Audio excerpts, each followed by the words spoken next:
نحمده ونصلي ونسلم على رسوله الكريم اما بعد فاعوذ باللہ من الشیطان الرجیم بسم اللہ الرحمن الرحیم۔ السلام علیکم میں یوٹیوب چینل کے ناظرین، کیسے ہیں؟ امید کرتی ہوں کہ سب اللہ تبارک و تعالیٰ کے فضل و کرم سے خیر و عافیت سے ہوں گے۔ آج کا ہمارا موضوع ہے خواب میں ہوا میں اڑنا اور آسمان میں پرواز کرنا کیسا ہے۔ تو اس کی مختصر صورتیں ہیں اور مختلف اس کی تعبیریں ہیں۔ اگر آپ ان تمام صورتوں کی تعبیریں جاننا چاہتے ہیں تو میرے چینل کنز الفاطمہ کو سبسکرائب کر لیں تاکہ آپ کو آنے والی تمام نئی ویڈیو مل سکے، اور اس کے علاوہ میری ویڈیو کو آخر تک ضرور دیکھیں تاکہ آپ بھی اپنی تعبیر کے بارے میں جان سکیں۔ تو آئے ناظرین، بڑھتے ہیں اپنے موضوع کی جانب۔ اس سے پہلے آپ سے گزارش ہے کہ میرے چینل کی جتنی بھی ویڈیوز ہیں انہیں صدقہ جاریہ سمجھ کر دوسروں تک شیئر کریں۔ اچھی بات دوسروں تک پہنچانا صدقہ جاریہ ہے۔ تو خواب میں اڑنا یہ بکثرت ہوتا ہے، یعنی یہ ان خوابوں میں سے ہے کہ جو بکثرت لوگوں کو نظر آتے ہیں۔ دو اعتبار سے یہ ہوتا ہے، یا تو بندے کے حالات تبدیل ہوں گے، یا یہ پوزیٹو بھی ہوتا ہے کہ کوئی تنگی یعنی کہ تنگ دست ہے یا پریشان ہے، کوئی اس کو تنگی ہے اور وہ یہ خواب دیکھتا ہے تو اللہ پاک کی رحمت سے اس کے حالات بہتر ہو جائیں گے، بدل جائیں گے۔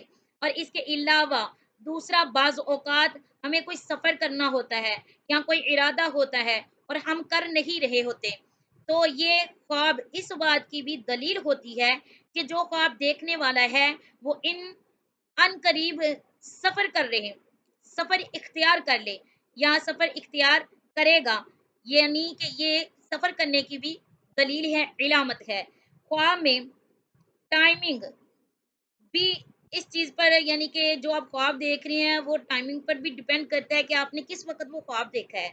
اگر رات کے کسی حصے میں دیکھا گیا ہے تو اس کے اعتبار سے جلد یا دیر، لیکن جب بھی ہو سکے تو وہ سفر ضرور کرے گا، یعنی کہ اگر اس نے رات کے کسی حصے میں دیکھا ہے نا، تو یا تو اسے جلد یا تھوڑی دیر تک اسے سفر ضرور اس بندے کو اختیار کرے گا وہ سفر کو۔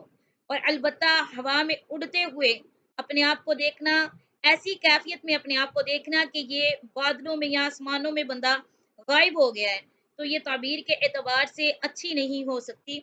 تو لہٰذا خواب دیکھنے والے کو چاہیے کہ وہ صدقہ جاریہ کرے، کیونکہ صدقہ کرنا آنے والی تمام بلاؤں کو، مصیبتوں کو ٹال دیتا ہے۔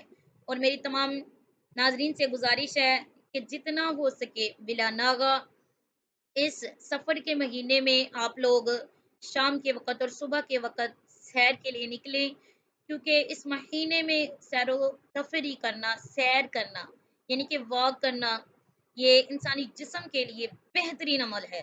اور اس کے علاوہ اس مہینے میں جتنا ہو سکے استغفار کی تسبیح کیجیے، کیونکہ استغفار وہ ایک ایسا عمل ہے، درود پاک ایک ایسا عمل ہے کہ جس کی وجہ سے آپ ہر مصیبت اور مشکل سے بچ سکتے ہیں۔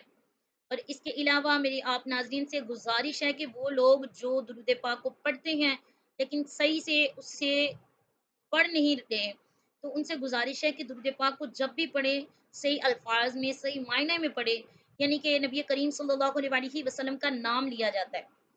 جب نام لیا جاتا ہے تو آپ پر جو درود پاک پڑھا جاتا ہے آپ کے نام کے ساتھ، یعنی کہ محمد، تو اس کے اوپر اب درود واجب ہے کہ درود بھی ساتھ پڑھے، تو وہ درود نہیں صحیح پڑھا جاتا، تو میری گزارش ہے کہ جو لوگ پڑھتے نہیں ہیں بہتر انہیں یہ زیادہ سے زیادہ سبق دیا جائے کہ کیسے پڑھا جائے۔ تو پڑھنے کا طریقہ کیا ہے کہ نبی محمد صلی اللہ علیہ وآلہ وسلم، تو اللہ تعالی ہم سب کے حامی و ناصر رہیں۔